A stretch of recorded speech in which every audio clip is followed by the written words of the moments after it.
여러분은 반지하라고 하면 어떤 생각이 드시나요? 최근 경기도에서 반지하가 포함된 건물 신축을 금지하는 법안을 제안했을 정도로 반지하에 대한 인식은 정말 좋지 않은 것 같습니다. 당장 인터넷만 검색해봐도 지하 특유의 쾌쾌한 냄새가 난다? 수많은 곰팡이 덕에 외로울 틈이 없다.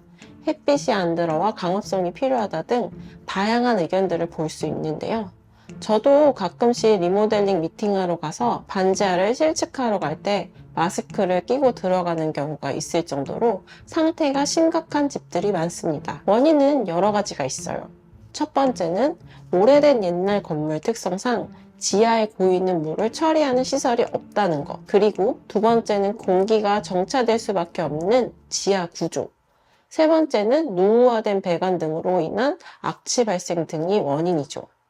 그 말은 즉, 이 원인들을 해결한다면 반지하층도 살만한 공간이 될 수 있다는 이야기겠죠. 오늘은 이런 반지하가 있는 다가구 주택을 어떻게 활용했는지와 쾌적한 반지하 공간 만드는 팁에 대해서 중점적으로 이야기를 나누어 보고자 합니다.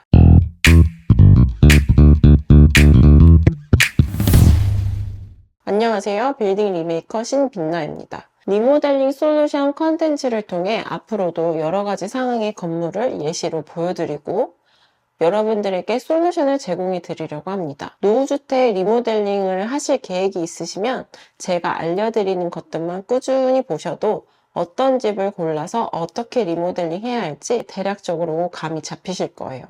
그러니 길지 않은 시간 집중해서 보세요. 도면을 한번 볼게요. 반지하 설계 도면을 보면 가운데에 화장실을 기준으로 쭉 공간을 나누었습니다. 이 화장실을 가운데에 나란히 설치한 이유가 정말 중요한데 이건 조금 뒤에 설명을 마저 드릴게요. 먼저 이쪽에 다양한 용도로 사용할 수 있는 공간을 만들었는데 이곳이 창이 크거든요. 반지하인데도 채광이 좋은 곳이라 이쪽에서 부족할 수 있는 햇빛을 쓸 수 있는 공간이 되도록 만들어 놓았습니다. 햇빛이 사소할지 몰라도 되게 중요한 포인트라서요. 만약 반지하가 있는 주택을 구매하시려면 반지하 쪽에 햇빛이 들어오는지 확인하시는 게 중요할 것 같아요. 아까 화장실의 위치가 중요하다고 말씀드렸는데요. 이게 왜 중요하냐면요. 설비 배관 때문에 그렇습니다. 기존 상태는 바닥 이곳저곳으로 배관이 지나다녀서 바닥의 높이가 25cm 정도 올라가 있는 상태였어요. 그러니까 천장고가 2m 정도밖에 되지 않아 내부가 엄청 답답했는데요. 배관의 위치를 최적화해서 이렇게 T구역으로만 배관을 세팅했어요. 이렇게 하니까 자주 활동하는 공간의 천장고를 확보해서 일반 아파트 천장고인 2m 25cm를 얻을 수 있었죠. 그런데 문제는 여기서 끝이 아니었는데요. 바로 에어컨 설치가 문제가 되었습니다. 시스템 에어컨을 설치하기 위해선 천장고를 20cm 정도 아래로 내려야 하는 상황이라 애써 확보한 공간이 도루묵이 될 수 있었던 거죠. 곰곰이 생각하다 천장에 단차를 주는 방식으로 시스템 에어컨이 설치되는 곳 부분만 천장을 조금 내려서 해결했습니다. 공간이 넉넉하지 않은 만큼 천정고까지 낮아버리게 되면 방에 있는 것 자체가 답답하게 느껴질 수 있기 때문에 정말 신경을 많이 쓴 부분이에요. 만약 이런 부분을 세세하게 신경 쓰지 않는 업체가 진행했다면 바닥에서 25cm 올라오고 천장에서 20cm 내려와서 천장고가 180cm인 정말 답답한 집이 되었을 겁니다. 저는 그런 건 정말 못 봐요. 이렇게 공간 설명을 드렸는데 아직 중요한 게 남았죠? 반지하를 쾌적하게 만드는 방법인데요. 아까 T자형으로 설비 배관을 만들었다고 말씀드렸는데 여기에 비밀이 숨어 있는데요. 바로 이 T자 오른쪽 끝에 집수전이 설치되어 있습니다. 반지하는 시간이 흐르면 어차피 물이 아래로 흐르게 되어 있어요. 그렇기 때문에 애초에 물이 흘러 들어올 걸 가정하고 시설을 만들어줘야 합니다.